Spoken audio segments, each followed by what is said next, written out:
Sí, sí, pero nos decían, ¿no? Busquen que está por ahí. Hubo por lo menos un caso de un montonero entregado a la Armada Argentina en el puerto de Montevideo, ¿no? No, y hay dos más. Por lo Y menos Spellbound, uno. hay una pareja de hermanos argentinos, jovencitos, que los agarran en las líneas argentinas Punta del Este. Ujú. Y hay vuelos, tenemos testimonios de vuelos que salían de ahí, de la Laguna del Sauce, ¿no? No recuerdo el montonero que venía con una granada en el termo, ¿no? Que no me puedo acordar, no me un montonero importante, lo entregan acá, se lo llevan en helicóptero, va a la ESMA y desaparece. Alguien lo ve, no sé si lo ve en la ESMA por última Sí. vez, sí, sí, sí. Bien, la búsqueda que se ha focalizado, bueno, en el 13, donde se produjo el último hallazgo, también en el 14, habían sido conocidos desde hace años, supongo que usted también lo habrá escuchado muchas veces por allí, le decían Arlington, en el cementerio de Arlington, en Washington, ¿no? Sí, Sonaba sí. eso en el cuartel. Y bueno, todos estos oficiales hicieron su curso en Panamá, se conocen la visita obligada a Washington y quien va a Washington, alguna de las cosas que visita es el Museo del Smithsonian y el cementerio de Arlington. Y en la página web, yo entré un día por curiosidad, dice el cementerio más arbolado, capaz que venga este humor negro, venga por el lugar arbolado del batallón 14. Pero hay una cosa interesante también, hubo un testimonio que nunca lo pudimos corroborar, de limpieza de la operación Zanahoria, de que sacaban los restos y los llevaban a cementerios rurales. Algunos de ellos investigamos en Tacuarembó, en Cerro Largo. Hay datos, ya para esa fecha mismo entraba la democracia, de coches militares que iban a cementerios rurales con huesos y enterraban. Bueno, si han hecho eso, Y los entreveraban con... si han hecho eso, es casi imposible de detectar. Absolutamente, Yo hasta, conozco, hasta que alguien señale con el dedo un lugar exacto de un pues nicho. yo conozco, bueno, cualquiera, en campo, en la época que se enterraba, a fines del siglo XIX, principios del XX, están los cementerios, que sea, 2, 3 cuadras de las casas, con huesos al aire, o sea, de las guerras civiles y demás, y mezclaron ahí, Pero también es complicado, ¿no? No te olvides que se encontró uno en el cementerio de Castillo, estos que habían venido por el mar, que no fue tirado, porque también dentro, como parte de la operación Zanahoria entre el 83 y el 85, lo que es raro, hay una limpieza de los cementerios, hay una orden, si bien los cementerios dependen de la órbita municipal, en un momento todos esos cuerpos que aparecían en las playas, que estaban en el cementerio de Colonia, de Carmelo y de Maldonado, Montevideo, muchos en el buceo. Cuando vino la operación Zanahoria, esos cuerpos NN que estaban registrados, entrados como NN, muchos de ellos, no todos, los sacan y los tiran a los osarios. Que de la manera ya no encontrarlos más, ¿no? Porque muchos que decían que algunos que eran coreanos, que habían caído bueno, en aquella tirados de los época la barcos. información era que eran chinos y coreanos que se habían peleado en los Sí. barcos, ¿no? Los cuerpos que aparecían. Sí, sí. Eran casi todos argentinos. Sí, hubo un chileno, ¿no? Este que se pensó que era un pescador rochense, que también desapareció en la dictadura, al final fue identificado como un chileno que estaba en Orleti. Este cuerpo que se recuperó, de los pocos que se recuperaron en el cementerio. Se recuperaron en Colonia, algunos, en el cementerio de Castillo, pero en el cementerio de Rocha están los 8 que fueron al cementerio de Rocha, que se ve que están marcados en el libro de entrada del cementerio, que en un momento los mandan para el osario y dice, cuidado, ojo, no me acuerdo lo que escribió se ve el encargado del Y cementerio. no aparecieron más. Están en el osario, es muy complicado. En Brasil hicieron, en la fosa de Perú, que fue un lugar donde entreveraban cuerpos de la represión brasilera, pero es un proyecto de mucha envergadura, retirar los últimos 30, 40 años de un osario y analizarlo, si bien es posible identificarlo, porque los patrones de edad y las patologías óseas tienen su peculiaridad que permitiría identificarlo. Lo ves más, desde el punto de vista técnico, arqueológico, los métodos de búsqueda de un cuerpo, de los restos de un cuerpo, son los mismos que de la búsqueda de una vieja vasija o de elementos que hayan quedado de culturas pasadas. La arqueología es la misma. La arqueología es la reconstrucción de los modos de vida de las personas a través de los objetos, de las modificaciones del paisaje que realizaron. Porque nunca, la arqueología trabaja con gente que nunca fue vista y que la que no hay testimonio. Eso es lo que decimos siempre. Luego, esta arqueología, sus procedimientos los adapta si trabaja bajo el agua, porque requiere condiciones especiales, o si trabaja, como en el caso de la arqueología forense, en el marco de una causa judicial. Lo que es nuestra excavación normal se vuelve la escena del crimen, el manejo, el detalle en la recuperación de todos los vestigios es clave, recuperar proyectiles, montones de detallecitos Pero es la misma arqueología, solo que lo hacemos en el marco de una causa judicial y que hay que darle mucho cuidado a los elementos que salen, se transforman en pruebas judiciales, son objeto de una cadena de custodia, no puede quedar eso en un armario, pues tiene que dar, si va pasando de mano en mano hasta llegar al laboratorio de ADN, por ejemplo, para poner ejemplo, tiene que estar bien claro quién la recibió tal día, quién se la pasó a tal día. Es la arqueología la misma, solo que se adapta a las condiciones legales, ¿no? Porque con esos hallazgos, luego van a tratar los jueces de encontrar un culpable y de demostrar una culpabilidad, ¿no? ¿A usted lo consultan de vez en cuando? Sí, bastante. Ah, porque si no sería desaprovechar la experiencia acumulada de alguien que trabajó muy intensamente ahí, ¿no? Lo consultan, es un hombre. Sí, no, y hay un grupo uruguayo que vive en Francia, una ONG llamada ¿Dónde están?, que patrocinó la búsqueda de un pescador en Rocha, que trabajamos. No fue una búsqueda oficial, ¿no? Pero No fue en ese ámbito, pero y 2x3 siempre hay pedido, yo qué sé, con el batallón 14, ese pescador, analizar la foto aérea, y ahora mismo nos han mandado un par de mapas, cosas. Ese pescador, pero al final no era, ¿cómo fue la historia del pescador? No había muerto no era un desaparecido. Sí, es un desaparecido. Hay que ver una cosa también, en la dictadura hubo muchos excesos. Los desaparecidos no son únicamente aquellos desaparecidos que formaban parte de los grupos políticos. No, claro. Este es un pescador que se atravesó con un proyecto de los militares en la época de Álvarez. Álvarez iba mucho ahí a Punta del Diablo, y él se atravesó en un rescate que hubo, se peleó con la Armada, no le pagaron bien, después hubo un barco que naufragó y la prefectura llegó tarde y también se increpó a los militares, y el hombre se desaparece. Yo creo que se desapareció. La arbitrariedad y la violencia se le aplicaron al hombre, por eso yo no hago diferencia entre un miembro de un grupo político y una persona que la dictadura la hizo desaparecer por circunstancias especiales. Me parece que son todas las familias están buscando esos desaparecidos. Claro. López Mas, ¿y cómo jugó el grupo de antropología forense argentino en todo este proceso? ¿Fue importante? Y fue clave, ¿no? Fue clave porque yo tenía una experiencia muy grande en el tema, en el inicio. Es decir, yo era director del departamento de arqueología, yo di un respaldo, y cuando yo me fui, de alguna manera la gente que lleva adelante la investigación actualmente lo hace bajo el respaldo del equipo argentino, ¿no? Es el que da las garantías. En todo caso, ese título lo sugirió siempre familiares. Y claro, yo siempre peleé para que se nacionalizaran. Para que fuera uruguayo. Claro, yo soy más hincha de la soberanía, para que el ADN también se hiciera acá, para que el ADN de los desaparecidos no estuviera solo en Argentina, porque a veces ahora este último se mandó a la Argentina otra vez 2 semanas. Sí, pero a veces me da un poco de que el tema está un poco peronizado. A veces hay como una peronización del tema, esa hiperpolitización que tienen los argentinos de los temas. Por eso López Mas dio un paso al costado y enseguida un salto. ¿Y Uruguay no está en condiciones técnicas de identificar ADN? Sí, absolutamente. La policía técnica está identificando ADN de hueso en esas mismas circunstancias en un tiempo bastante rápido. Pero bueno, había desconfianza, son todos estos problemitas, estas internas complicadas. Ahora me pareció correcto que se quedara una muestra aquí para que lo hicieran acá y otra fuera de la Argentina. Y nosotros tenemos que ser soberanos como país. Entonces, se están haciendo dos ahora. Y sí, claro. Se están haciendo dos, se está haciendo una acá también. Eso escuché yo, ¿no? Que una muestra fue para allá y otra muestra quedaba para acá. Claro. En el Uruguay hay condiciones técnicas totales para hacer los exámenes de ADN. Sí, es una técnica especial, es un ADN que no se saca de mucosa bucal, no se saca la sangre, no es la que se hace habitualmente en los test de paternidad, en los de histocompatibilidad para los trasplantes. Es un ADN que se extrae de hueso, se precisa un proceso especial, pero acá creo que lo hace y muy bien la policía técnica. A veces reina la cautela, lógicamente, ¿no? En estos casos. Viendo un esqueleto entero, como el que apareció ahora, en una primera visión, ¿se puede tener una idea si es un hombre o una mujer? Sí, hay técnicas tradicionales que los antropólogos no se educaron en ellas, rasgos morfológicos que son diferentes en hombres y mujeres, pero de momento que ya hay ADN, no conviene adelantar. No conviene adelantar. Sí, pero cuando se haga el examen de ADN va a decir... pero quienes lo vieron pueden tener, aunque no lo divulguen, una idea aproximada. Una idea, claro. Sí. Sí. Mismo la ropa, creo que hay restos de ropa, eso puede orientar también. Claro. Es increíble también cómo la ropa permanece, ¿no?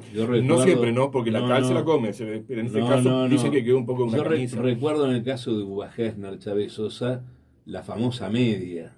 ¿Se acuerda de la media? Sí, las 2 medias. Las 2 medias. No, y en el caso, por ejemplo, de Blanco, que encontramos en el bolsillo, Castro tiene una moneda en un bolsillo de la camisa, y Blanco tenía eso que le ponen en los arbolitos de Navidad para asimilar la nieve, esas Sí, tenía en el sí. bolsillo, que antes que esperando un poco el análisis de ADN, nos fuimos a mirar a ver los detenidos que habían caído en fecha próxima a Navidad, ¿no? Porque si no, ¿cuándo va a dar un papelito de esos a un bolsillo? Claro, Por eso, que tenía- por eso es súper importante la pericia que se hace en el campo, la recuperación de proyectiles y eso son clave. Claro. Y a veces hay que hacerlo contra reloj, como les pasó ahora, que se le venía la lluvia, ¿no? El tema del ADN funciona en la medida en que se tengan los datos, la información de genética de los padres, de los abuelos, de los familiares. ¿Qué ocurre, por ejemplo, con el cuerpo de alguien que puede haber sido adoptado? Ay, el caso es un problema, sin duda. Bueno, hay un porcentaje de la población mundial que no es hijo de los padres que cree, eso se está estudiado. Pero, pero hay otros cuerpos, por ejemplo, en Argentina hay muchos cuerpos que tiene el equipo argentino de antropología forense recuperado en fosas clandestinas, en ámbitos militares, saben que son de la dictadura, y no los han identificado. Por eso es tan importante el estudio previo que se hace con los familiares, lo que llama la ficha premortem, de saber cómo era la persona, qué tamaño tenía, si había tenido una fractura alguna o una fractura singular que lo permitiera reconocerlo, la dentición, si hay un informe de un dentista. Por eso es clave, y el ADN, ¿no? Que haya un banco de ADN de todas las personas que se han buscado.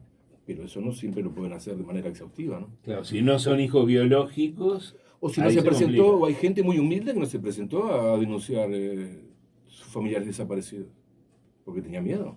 Y hay mucha gente desaparecida que su ADN no hay un ADN que permita identificarlo en el caso que aparezca. Ya le digo, en Argentina, en Buenos Aires, el equipo argentino tiene muchísimos restos recuperados que no lo ha conseguido identificar en base al banco de ADN que existe, ¿no? ¿Hubo suficiente apoyo de los gobiernos en esta búsqueda?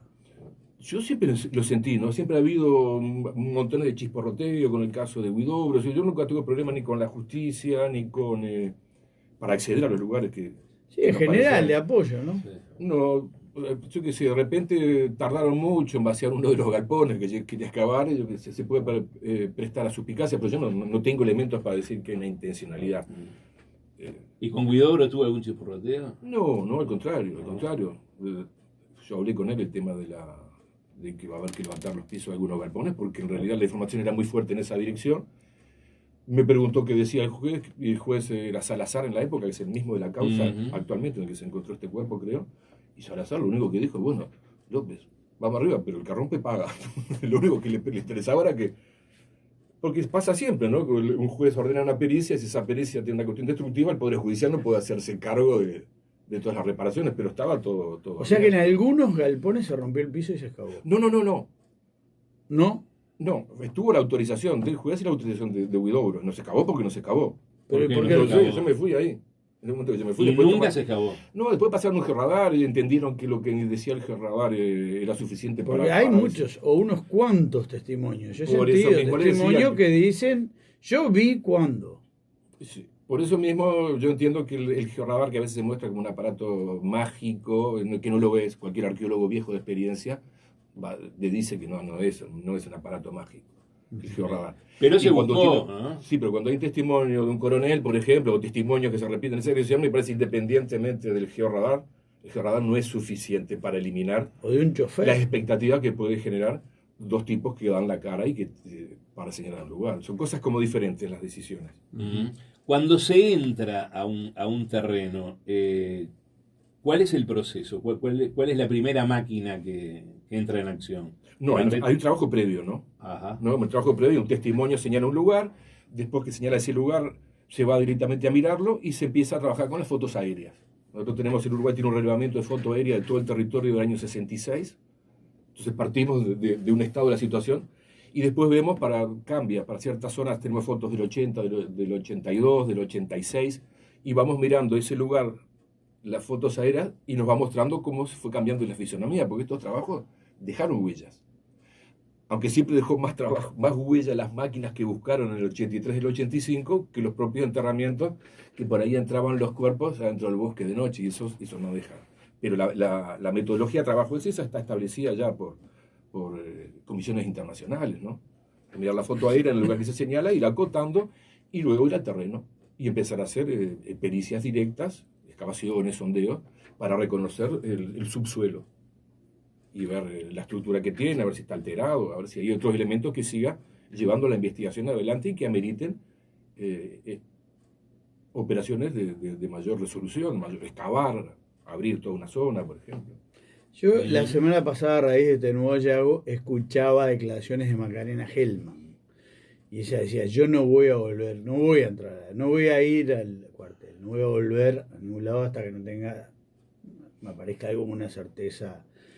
¿Qué le dejó aquel caso de Macarena Hellman, que fue el secretario de la presidencia? Se pararon, le dijeron, acá está tu madre, y no había nada. Y bueno, fue terrible, fue terrible. Para nosotros fue súper importante porque quedamos en el medio. Ya de los grandes consejos que nos había dado los compañeros del equipo argentino fue que tuviéramos cuidado, que éramos los fusibles entre los políticos y los militares. Y cuando no aparecía el lugar que se señaló, nosotros lo excavamos en 3 días. Enseguida ya no había nadie allí. Y después los militares decían, bueno, claro, no están ahí porque fueron sacados en la zanahoria. Y ahí sí fue que nos tocaron un poco una parte íntima, porque los suelos estaban intactos.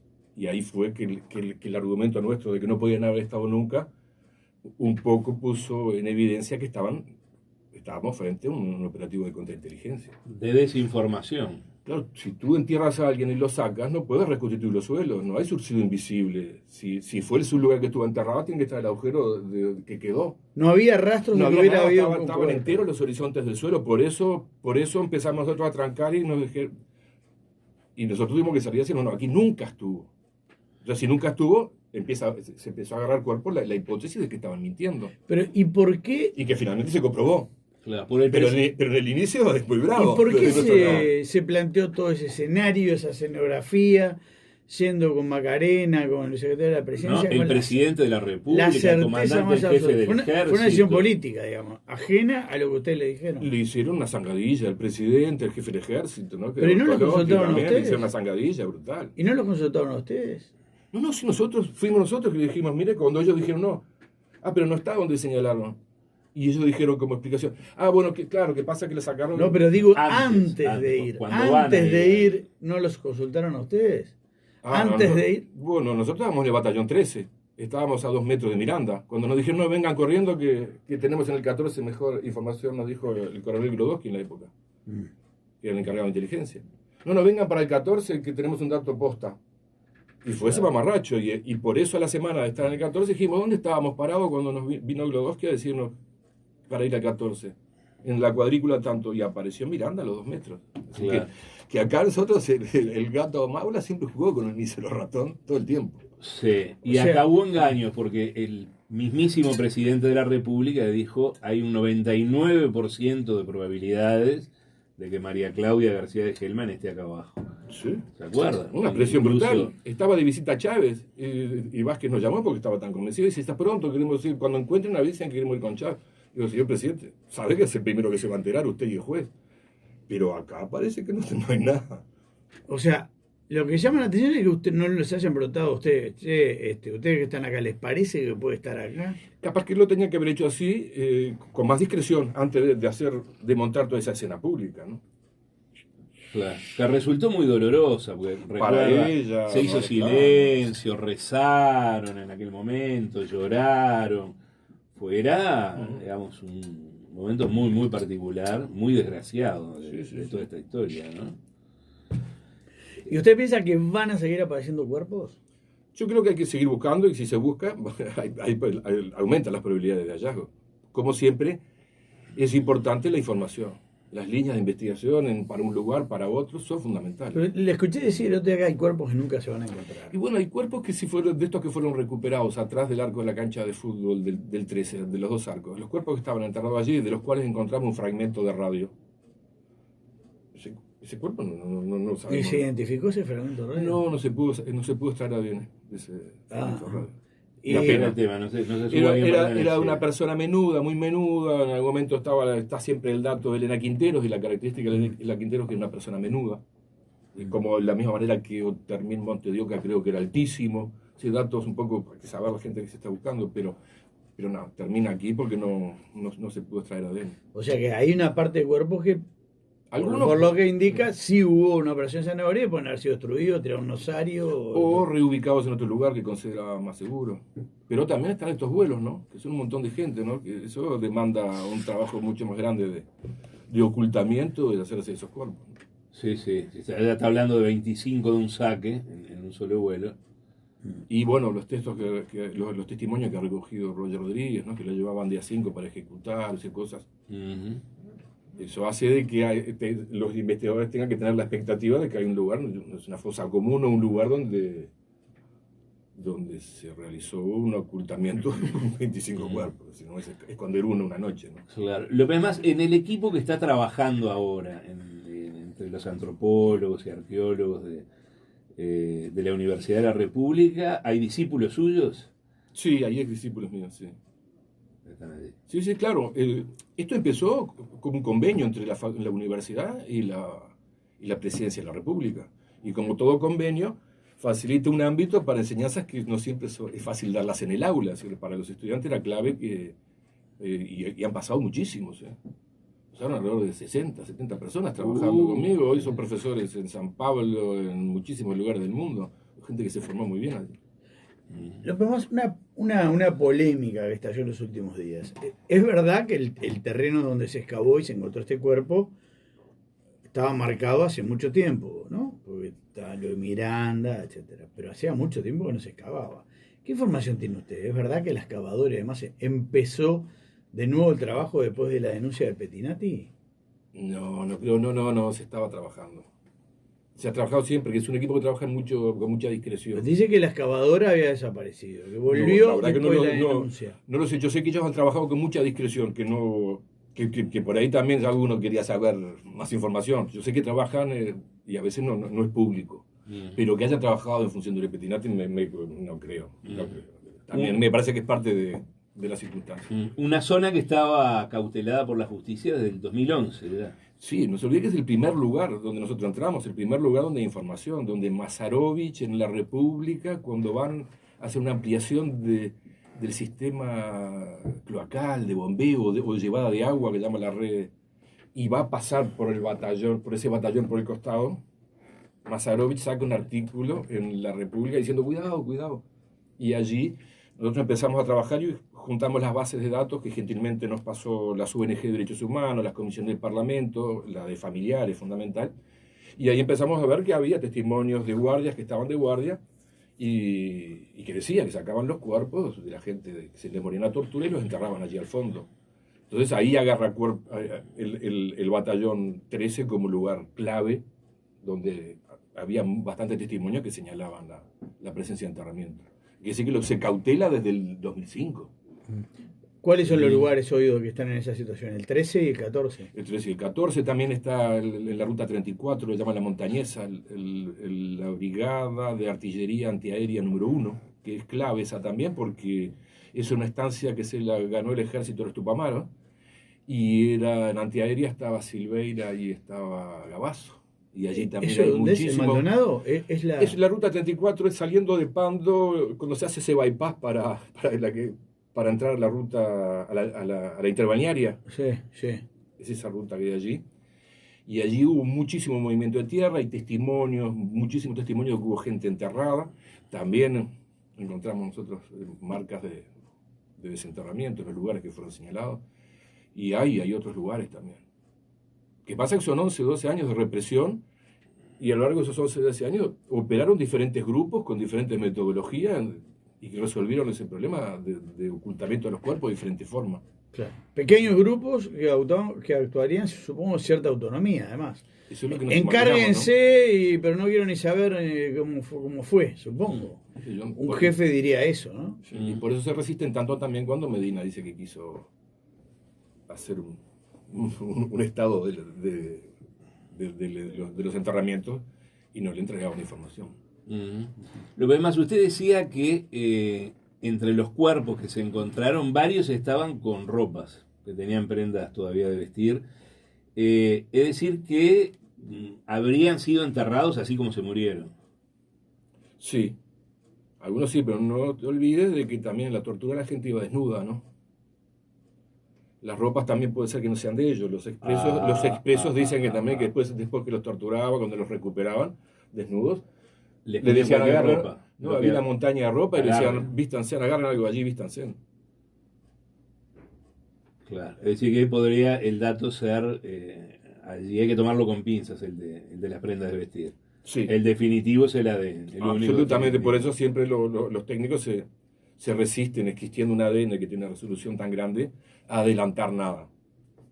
Y parece lógico también, ¿no? Porque aparte hay un tema ético en estas cosas que es generar falsas expectativas, ¿no? Los familiares. Vio que ahora, justamente con este último hallazgo, se bajó la pelota, se habló del tema de no generar expectativas, seguramente vinculado con esto otro que hablábamos, ¿no? Lo de Macarena Gelman. Claro, claro. Después de aquello, ya no se quiere repetir la misma escena, ¿no? Sí, sí. Usted no vuelve, a este trabajo no vuelve. No, yo estoy muy bien. Lo que hago no quiere decir que no asesore, la asesoría, la consulta, o cosas puntuales como esta gente esta ONG de donde están de Francia con el pescador, son cosas puntuales, así, sin ningún problema. Hubo análisis que me solicitan, parece, pero no me veo dirigiendo un equipo de esta naturaleza, porque me parece que fue una experiencia riquísima, pero mi horizonte contempla otras cosas. Ya estamos terminando, ¿no? Sí. No, pero Mauricio. Pero me saber ¿En qué anda? Eso. ¿En qué anda ahora? ¿Qué se hace en arqueología fuera de todo esto? Y varias Uruguay cosas. no es México, no es Perú. No es México, pero tiene cosas que pueden competir con un parque temático también. Hoy hablábamos de eso. Por eso le digo, así que nosotros miramos nuestras cosas, en realidad no sé cómo, porque los europeos vienen a buscar algo interesante acá y nosotros a veces no sabemos todo lo interesante que tenemos, ¿no? Tenemos cerritos de indios de 7 metros de tamaño, de 6 metros, así que en cualquier lugar del mundo tendrías un parque nacional. Y en este momento, bueno, acabamos de terminar un trabajo que lo vamos a seguir con una comunidad de afrodescendientes de la ciudad de Castillos, recogiendo la memoria de los afrodescendientes, pero también investigando la infraestructura rural, porque eso fue ocupación de la Cisplatina por los portugueses y había mucha mano de obra esclava. Había planteles de 60 esclavos en las estancias y estamos relevando el producto de trabajo de las mangueras. Ahora vamos a empezar de vuelta, hay otros compañeros que ya están trabajando con cerritos de indios, yo trabajé mucho tiempo con eso, voy a volver a trabajar. Y también trabajé hace poco, y estamos en el laboratorio reconstruyendo el material, con el puerto de las Navos de Sebastián Gaboto, que es donde se empieza la conquista del Río de la Plata. Es el inicio de la conquista del Río de la Plata. ¿Y dónde es eso? Perdón. Y eso es en Próximo Dolores.